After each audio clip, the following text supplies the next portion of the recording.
అది నడిచిపోతుంది. బాబు గారి మీద ఉన్నది సంక్షేమానికి దూరంగా ఉంటారు అనేది, కానీ అభివృద్ధి సంక్షేమం నా రెండు కళ్ళు అనేది ఇప్పుడు ఈ 14-15 నెలల్లో నిరూపించుకోవడానికి ఈ ప్రయత్నం అంతా.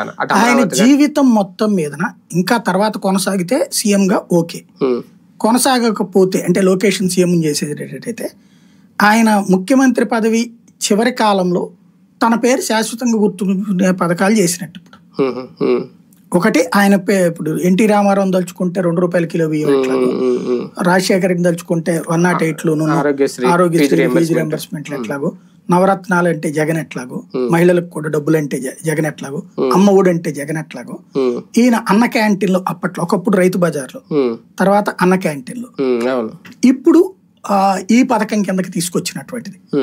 ఇది ఇవ్వగలిగితే ఆయన పేరు ఫిక్స్డ్ ఉండిపోతుంది 1500. ఇవ్వకపోతే ఉచిత బస్సు అంటారా, ఇది నడిచిపోతుంది.